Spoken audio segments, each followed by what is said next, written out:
Most people can trace their life back to 5 to 10 key decisions. Whom they said yes to, what they walked away from, and the moments they almost trusted themselves but didn't. And here is the crazy part. Some people use these decisions to completely transform their life, whereas others keep repeating the same patterns over and over again for years without even realizing it. In this video, we are going to talk about analyzing your past decisions, breaking down the 3 different types of decisions that create the biggest life shifts, and actionable tips to start making new decisions. If we've never met before, I am Vaishali, an engineer turned psychic with over 9,000 readings, and one of the questions people keep asking me is why do they keep living the same life over and over again? So let's get started and see how you can disrupt this pattern. So first, we are going to talk about analyzing your past decisions and how just a handful of moments have shaped the direction of your life. So why do your past decisions matter more than you think? I'm going to use the example of one of my clients, let's call her Anna for the sake of this video, and demonstrate this concept as we go along. The first thing to do is take the last 5 years of your life and write down the best as well as the worst things that have happened to you during this time. Start with the current year and go backwards, and for the purpose of this video, we are going to use calendar years no matter what part of the year you are in. So we are going to look back 5 calendar years from today. Now that you have the best and the worst things that happened to you during these 5 years, find out what kind of a decision led to each of these things. We are going to look at 3 different decisions Anna made during this time and see how things played out for her. Anna was looking for a new job and she was applying everywhere for work. Finally, she found a position that paid well and she took it up. However, it wasn't really the ideal position for her, and in less than 10 months, she got laid off from her job. She found herself in the same scenario as before, looking for work. But because she had learned the lesson from her previous layoff, this time, not only did she look for a full-time job, she also looked for contracting work on the side.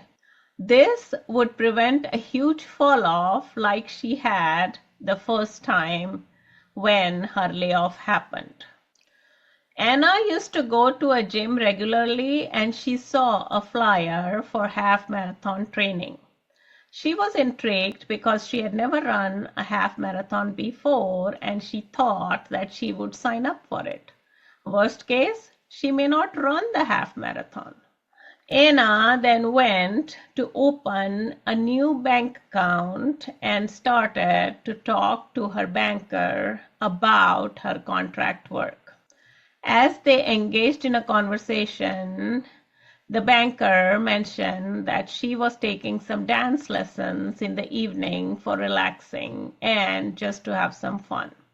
So Anna thought this was a really cool idea and decided to explore such lessons. Which decisions are responsible for moving the needle? Now that we have three significant decisions, we have to see how each decision moved the needle in your life, and we are going to examine this for Anna's scenario. So let us look at her work decision, and you can rate these decisions on a scale of 1 to 10. Anna getting the job as well as the contract, she rates it as 9 out of 10. You can also rate one of your decisions. The impact of this decision was not only cash flow, but also peace of mind. Next, we look at Anna's gym decision, and Anna rates this as 7 out of 10. The impact of this decision was running the half, social interactions, as well as physical fitness. And lastly, the dance decision. Anna rates this as 6 out of 10. The impact was fun as well as getting out of her comfort zone. So go ahead and take the 3 to 5 most important decisions that you made in the last 5 years and grade them on a scale of 1 to 10, just like I did for Anna, as well as find the impact of each of these decisions. So if Anna had to pick one decision that moved the needle for her, she picks her work decision because she felt like without the cash flow and the peace of mind, the training for the half as well as the dance lessons wouldn't have been as much fun. Go ahead and put in the comments as to what kind of decisions you made that were significant and what changes they caused in your life. Breaking down the 3 different types of decisions. Now we are going to break down the 3 different types of decisions that create the biggest life shifts and how to recognize the pattern behind them. So the first one is decisions made thoughtfully by considering what exactly is it that you want in the future. For instance, a new job, a new relationship, or an exotic vacation. The second one is decisions made on impulse. Something which was not on your agenda, but you got hit with it in some place or time. For instance, you saw some sort of an ad in a public place, in a gym, or while scrolling the internet. One is decisions made by getting educated on certain things. For instance, group conversations with friends, group talks in the gym, or talking in a public place. For instance, talking to your hairdresser, talking while opening a bank account, talking to someone in the grocery store. So let us come back to Anna's example and the 3 major decisions she made and how we can classify these types of decisions. So her job decision was made thoughtfully. Her half marathon decision was made on impulse. And her dance lesson decision was made based on education. So which decision made the biggest life shift for Anna? In this case, it was her work decision, in particular, to take up the contract offer, because she felt like without having the cash flow and the peace of mind, she wouldn't be able to enjoy either training for the half marathon or doing the dance lessons. To add fuel to the fire, Anna got laid off from her full-time job again. However, this time things were different because she had her contract work on the side and she didn't panic like she would have if she had nothing in her hand.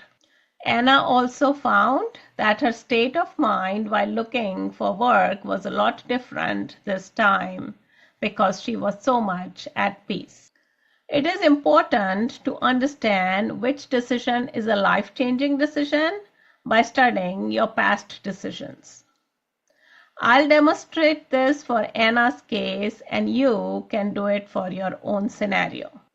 You'll notice that Anna's life changed when she made new decisions to create some shifts in her life. So, how can you make new decisions to create shifts in your life? Step 1 is to find out which decision moved the needle the most and take action towards making more of those decisions. Step 2 is to identify this decision and take away all the other decisions you made and see if life still feels good. And step 3 is to make more of these decisions. So let us look at each of these steps for Anna's case, and you can do the same thing for your scenario. Anna had made 3 different decisions. The first one was to have a contract job in addition to full-time job, to run the half marathon, as well as to take the dance lessons. So step 1 is to identify which decision moved the needle the most. In order to do this, you have to list all the 3 decisions that Anna made, which was looking for new work, but also adding contract work. The second one was the dance lessons. And the third one was the half marathon, though not in that order, but that's fine. In step 2, we have to take away 2 decisions out of those 3 and see if life still feels good. So let's say that we take away the job decision and we take away the running decision, and Anna only has the dance lessons. So was this really a key decision?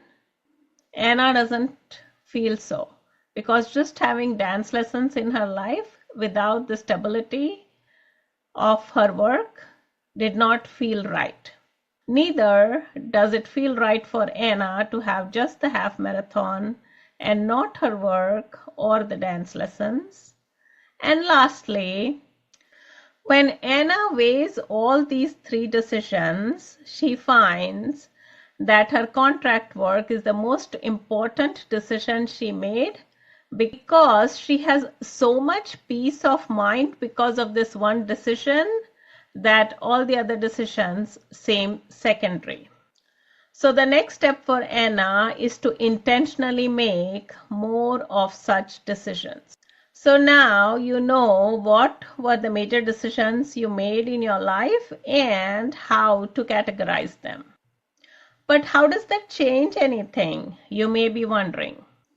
You have to look at these decisions and understand them while taking these actionable tips.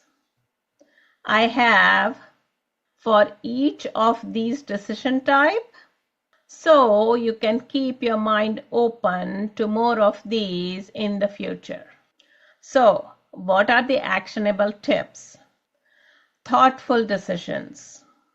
Think of something you are looking for and start blocking time on your calendar to work towards it. You can start with 30 minutes a day, and this time should focus on working on your big decision only. After the first week, you can up this time, but the starting point has to be small.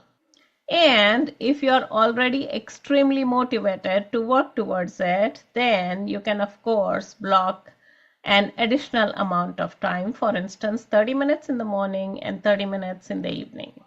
The next one is impulse decisions. These decisions come when you raise your awareness to observe your surroundings. For instance, we are hit by ads all the time. But not every ad excites you to take some action. Anna signed up for the half marathon because she wanted to experience the thrill of running the half. So see what excites you when an ad comes along your way, and you can make a decision to get involved in this kind of activity. The last one is getting educated decisions. Think of these as water cooler talks. Whether it is in a workplace or you're hanging out with your friends or you're talking to a new person. These decisions come from opening conversations, exhibiting curiosity, and showing interest in another person's life by having them open up about something they feel comfortable about. Anna did this with the banker, and the conversation flowed naturally. Now that you know how your life changed by making each of these decisions, find out what kind of decisions had the biggest impacts and shifts in your life and plan to make more of these. So, what influences our decisions? In reality, it is our dominant psychic ability. Believe it or not, we all have it, and how our dominant psychic ability influences decisions is the subject of my next video, and I'll see you there. Bye.